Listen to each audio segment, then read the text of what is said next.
Your Excellencies, ladies and gentlemen, it began on the 6th of April 1994 with an outburst of atrocities.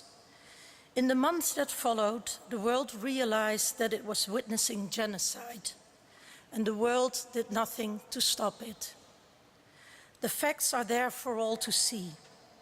The genocide was meticulously prepared by the Hutu extremists around the then President Habyarimana.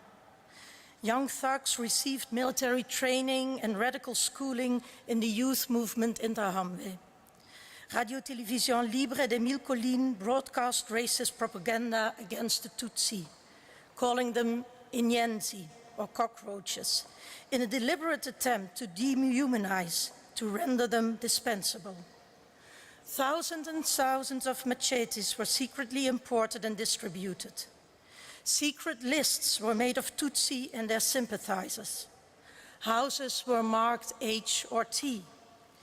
Rehearsals were held in remote villages in the Bugosera district, where thousands of people were slaughtered during the night, almost unnoticed. What happened in Rwanda between April and July 1994 was done with the intent to destroy another ethnic group. However you look at it, from a legal or a moral standpoint, the conclusion must be the same. These events constituted genocide. The international community failed to stop the killing. It was too busy meeting and discussing the legal intricacies of military intervention. By May 1994, 1 month into the genocide, there could no longer be any doubt about the scale and the viciousness of the mass slaughter. Western leaders were fully aware of the horror. Calls came for an intervention. On May 6, 1994, the UN Security Council called for UNAMIR, the handful of UN soldiers left in Kigali, to be expanded to 5,500 troops to stop the genocide. Not one country heeded the call from the Security Council. As a result, the whole world shares responsibility for the tragedy. My own country is no exception. Ladies and gentlemen, last year I visited the Genocide Memorial Centre in Kigali. It's a peaceful place in a dynamic, bustling city. A quiet place where you can reflect as you look at the photographs of those who were killed, as you watch the videos of survivors talking about their ordeal. And while I was looking at the testimonials on display, I realized that all the people standing around me at that moment were part of the events commemorated there. Every one of them, from the doorman to the museum guide, had in one way or another been a victim of these atrocities themselves. It was an important day in my life. It is important to stop and think about what happened in 1994. It's important for us to meet here today and remember those who were so savagely killed. It's important to pause and reflect of what man is capable of, because the violence in Rwanda wasn't unprecedented. Such horrors have occurred throughout history and all over the world. There's a dark trait in humanity that, under the wrong circumstances, we all share. But our shared humanity also tells us that we made the wrong choices. It makes us say out loud that we deeply regret those choices, that we deeply regret the huge loss of life, the immense trauma felt by Rwandan society, and the pain and the sorrow that the survivors of the genocide still feel today. And it makes us try hard not to make the wrong choices again. Rwanda's recent history was certainly uppermost in people's minds when it was decided to intervene in, say, South Sudan or the Central African Republic. When, after months of bloodshed, Rwanda began to emerge from the abyss of genocide, the outlook was bleak. Nearly 1 million Rwandans had been slaughtered in only 3 months.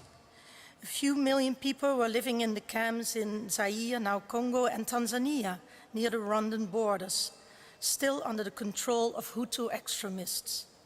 While UN agencies and NGOs were feeding and sheltering them, they were still actively threatening Rwanda. Debate within the international community about the future of Rwanda was dominated by fears that the country would tumble back into violence again. What future was there? The odds were stacked high against Rwanda. What had happened could not be undone, nor could it be forgotten. And it seemed inconceivable that the victims and the perpetrators would ever be able to live with one another again. Yet, that is exactly what the new Rwandan leaders set out to achieve. Despite the devastation, despite the threats and despite the suspicions about the government's intentions, Rwanda chose to rebuild the country and to tackle the deep divisions of genocide. Rwanda rebuilt its judicial system almost from scratch. It resolved to bring the suspects of the genocide to justice. This was no easy task, given that in 1996 over 100,000 suspects were still in jail. And despite the resentment and the pain, Rwanda took the bold step to abolish capital punishment. And despite the widespread thirst for revenge, Rwanda reinstalled the tradition of gacaca, a community justice system involving mediation, confession, and acts of contrition. A system in which the victims, in this case the survivors, accept the truth as a basis for living together again. This process was carried out all over the country in hundreds of villages. Reconciliation may not be the right word for what is going on in Rwanda, but even the decision that survivors and killers must live together takes courage. I cannot begin to imagine how painful this process must have been and still is, but the Rwandans took that step. They found a way to deal with the past. They found a way to make their memories and lives bearable again. Where did they find the strength? I believe they must have come to a profound understanding that there simply was no other way. Today, 20 years on, a new generation of Rwandans has grown up in peace and security. For them, a new chapter is being written with the most recent campaign called Umunyarwanda, or I Am Rwandan. It's a fresh attempt to encourage people to talk about what had happened and help them understand the complex social impact of the genocide. 20 years after the massacre, Kigali is now one of the safest and cleanest cities in Africa. Today, Rwanda has a population of around 12 million people, double what it was shortly after the genocide. Education, healthcare, literacy and life expectancy have all improved tremendously. I want to pay tribute to the people of Rwanda for what they have achieved in the last 20 years. Against all the odds, they have managed to give themselves a future once again. So let me end by looking at this future and voicing my hopes for the Rwandan people. I feel that the biggest challenge is this: Rwandans will have to rediscover confidence in themselves and in one another. The confidence that they can stand on their own 2 feet, not only as a society, but also as individuals, free from fear, at peace with their neighbors, and with respect for the common human values we all share. The Netherlands wants to show its friendship by assisting in that process. We want to contribute to those positive developments. For instance, by helping to rebuild the judicial system, as we have been doing over the past years. By helping Rwanda to take the next steps towards a free society.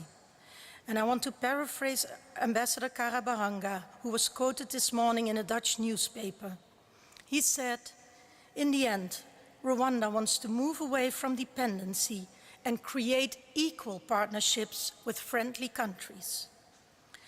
As a true friend, the Netherlands wants to travel alongside Rwanda on its journey to a brighter future, getting to know one another better and learning from each other along the way.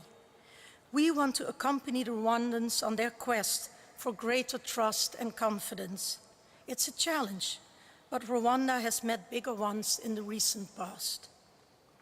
Ambassador, thank you for hosting the Kwibuka commemorations in the Netherlands. We are honored that you are here and that Rwanda has chosen us as a partner for these events under the Kwibuka flame.